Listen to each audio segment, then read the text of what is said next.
Hello everybody and welcome back to Red Eagle Politics. Make sure you guys like this video down below and subscribe to the channel if you are new.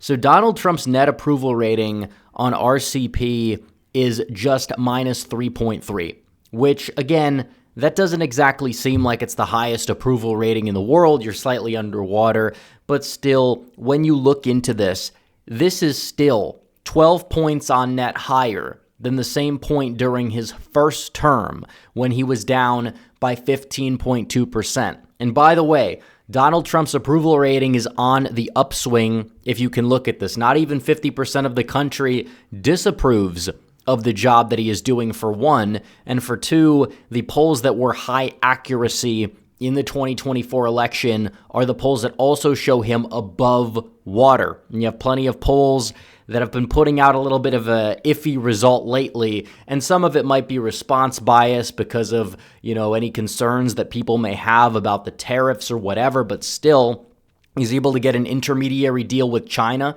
He's able to get a lot of, potential trade deals done. Many are being worked on. You look at foreign policy, these things take time. But what he's doing is he's trying to get Russia and Ukraine to come to the table. He's trying to de-escalate the wars in the Middle East so we don't have to get involved in a war with Iran. You look at the economic front, he's trying to pass through his bill, the big, beautiful bill, to expand the tax cuts and do, quite a bit to kind of increase his support on the economic front.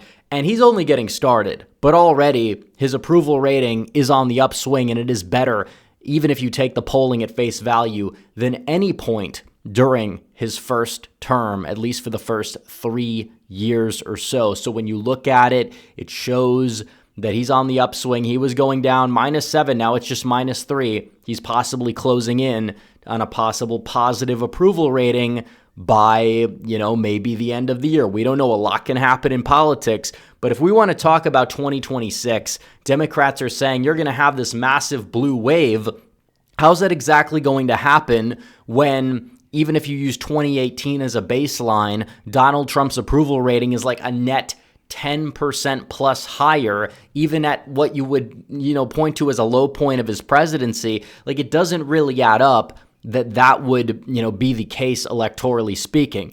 And of course, Democrats can point to special elections where they've been overperforming, and it is true that the people that typically vote in every election are a very, highly educated group, and they've voted a little bit more Democrat in recent years. Now, on the other hand, when you have a higher turnout, it usually benefits the Republicans because the lower propensity voters that don't usually vote, if they do vote, they vote Republican, and usually for Donald Trump specifically. So you have to get out enough of those voters to compete. But with Trump in the White House, is it possible that you will see a lot of Trump's base turn out to continue his agenda if they like what is going on? Absolutely, and there is a lot of pressure. It's going to be on congressional Republicans to also go out there and execute his agenda, because if not, then they're probably not going to be able to win. But Democrats could be in trouble next fall because there's no blue wave. And this may be something that you could say it's a bold take to have. No, it's not. I'm going to show you guys why it's not going to be a blue wave. And you could look at Trump's approval. You could look at the generic ballot in general. If you want to look at the generic ballot polls, which again, a lot of these polls have been bad for Trump in the aggregate, they're still only up by 2%. That's not exactly good enough to maybe even hold the House when you look at it, because that's abysmal, because they won the generic ballot by like 7 to 8 points in 2018, the last time Donald Trump was in the White House. And now, even at a low point for Trump so far in the polling, it's only D+2. That's not really very good. Now, it's true that Trump's approval rating could collapse because of some unknown event. It's also possible it could rise into the mid-50s by 2026 as well. And at that point, Democrats are in trouble, because you could look at what really quantifies a wave. Everybody agrees 2022 was not a wave year. Republicans flipped the House by 9 seats.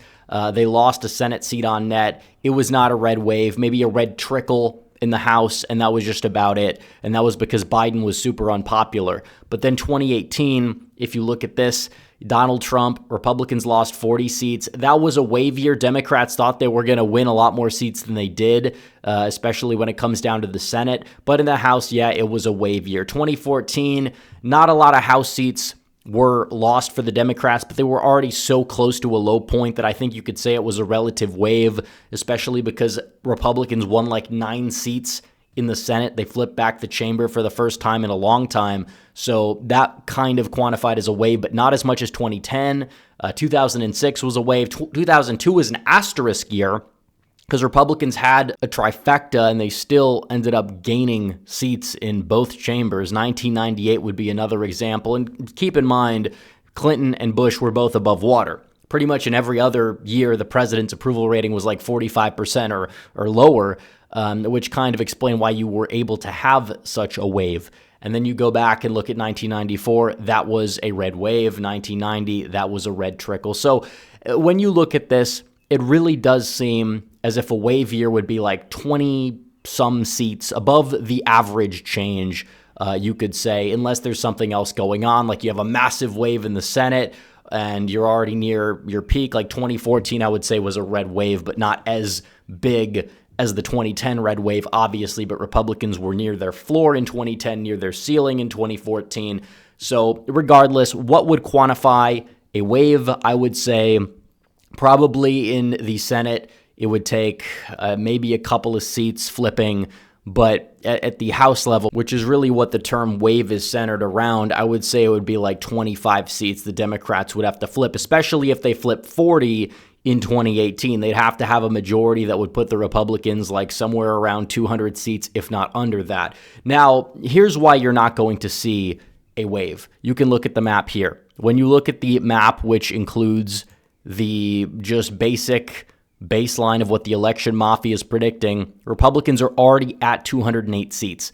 That is brutal for the Democrats because that means that their ceiling is not where it needs to be. On top of it, they are defending plenty of seats in districts that Donald Trump won. So it's true that they probably end up holding on if they're incumbents and you have a midterm environment. All that stuff is true.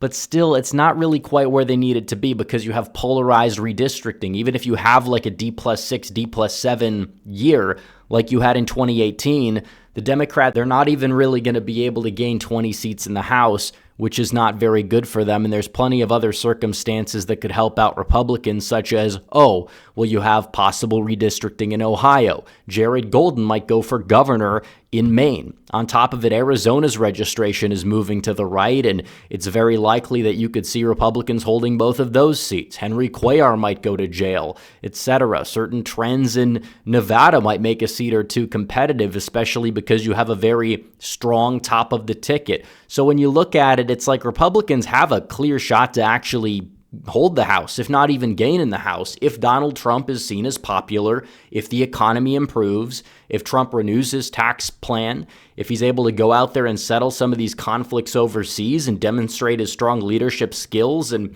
kind of give the base something to show up for, then you are going to see Republicans have a shot at an asterisk midterm in the House, not a blue wave. There's just not enough math for a blue wave. Democrats are going to have to talk about flipping seats in like Florida that voted for Trump by 10 points when they're talking about a potential wave year because they just really have run out of options to justify a potential red wave because Republicans are going to compete for the House. Democrats can flip it back. I'm not saying they can't, but the fact is that the House is a coin flip. And if House Republicans actually got together and did their job properly, I would say the House would be favored to stay in Republican hands. But for some reason, they've decided not to do that. But still, there's enough time where they can regroup, and they're going to have to regroup for their own electoral sake in 2026. So there is hope. But let's talk about the Senate, because Democrats really don't have a pathway to regain the Senate, which is really telling, because if you look at the way that things are going here,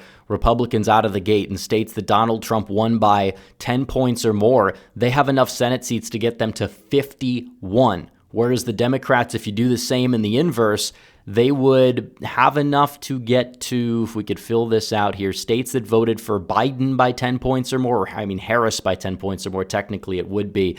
If you look at it, Democrats are just at 40. Now, it's true they're probably going to win New Mexico. They're probably going to win Minnesota. They're probably going to win New Jersey and Virginia. That only puts them at 44. And when it comes down to the competitive seats, you have 1, 2, 3, 4, 5 of them. Now, Susan Collins in Maine has been some sort of an electoral juggernaut. She probably wins it. Democrats don't have a strong recruit there. It's true that Brian Kemp and Chris Sununu are not running in their respective races, but those are still going to be competitive with Scott Brown in New Hampshire or some generic Republican in Georgia. I still think Georgia's a toss-up. I think New Hampshire and Michigan probably lean a little bit more in the Democrat column, but you don't have Roy Cooper likely going for North Carolina.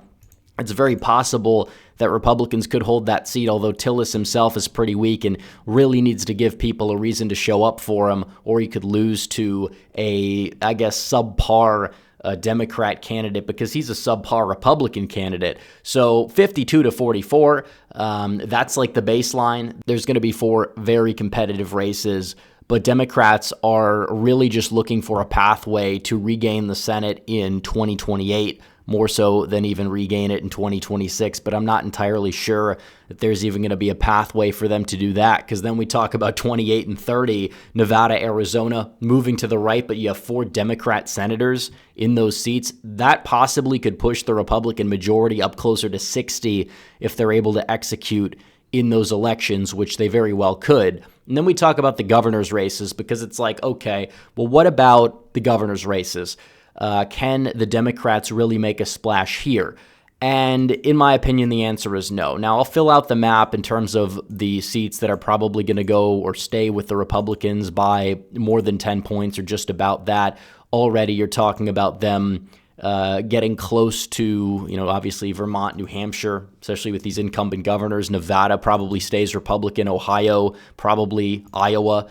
Even though Rob Sand could make it competitive, I still think it stays red. They probably flip back Kansas. You're talking about them out of the gate being at 26, and that's possibly with more on the horizon with Arizona and Michigan flipping because of circumstances in those races. Michigan's a 3-way race. Republicans are running a strong candidate, whereas Arizona, you have a very weak incumbent Democrat in Katie Hobbs, who won in a much more Democrat environment in the state, because Republicans have netted like several hundred thousands of registrations since then. So on top of it, the Democrats are probably going to win these states, and that we know. At the governorship level, they probably flip Virginia. Maryland, they'll hold. Connecticut, Rhode Island, Massachusetts, they'll hold those states. New York could be competitive. We'll really wait and see, because Hochul is very unpopular. Illinois, the Democrats there are not so popular either, but it depends on the Republican that runs. I still think it stays blue, but by how much is the question. And then you look at the map as it stands here, there's plenty of opportunities for the Republicans to hold certain places. I think they probably hold Georgia. There's weak Democrats running. Wisconsin and Arizona, those are going to be competitive. Michigan will be competitive. New Jersey even is going to be competitive, and we talked about that in the last video. So when you look at this, there's really no pathway for Democrats to really make a splash in the governorships. I do think the closest state they would have an opportunity to flip is Georgia, but they don't really have a strong recruit at all in Georgia. So like Iowa would probably become their easiest flip, and I just don't see that happening. They'll waste a lot of money there to lose by 5, and that's with an outgoing Republican governor that does not have a very good approval rating. So regardless, when you look at the map in terms of the governorships, Republicans, if anything, are going to be the ones gaining later this year and next year, because I kind of consider it like the same, midterm style of election. And then you look at the Senate map, and there it's like, yeah, Democrats might have a net gain of like 1, but that's abysmal in a Donald Trump midterm where you're supposed to be energized and you're supposed to be the higher propensity party, and you only come away with maybe North Carolina. That's not really that good. And is that even a guarantee they do that? No, I think Republicans could even gain. We'll see. But in the House, it's like we don't know what's going to happen. But still, the fact that it's very likely that it'll be the morning after the election and we still don't know who's exactly going to hold the House, because California takes a year to count, which again, there's problems with that.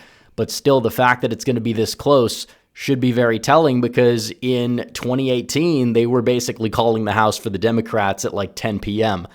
Sooner than that on some networks. Obviously, we understand what Fox did, but still, it's like, yeah, the Democrats, there's no blue wave. I'm not going to say there's a red wave, but is there a red wall possibly forming? Yeah, and we have to get out and vote to make sure that happens. But, Democrats were hoping Trump's approval rating is going to fall off a cliff and the economy is going to be in shambles.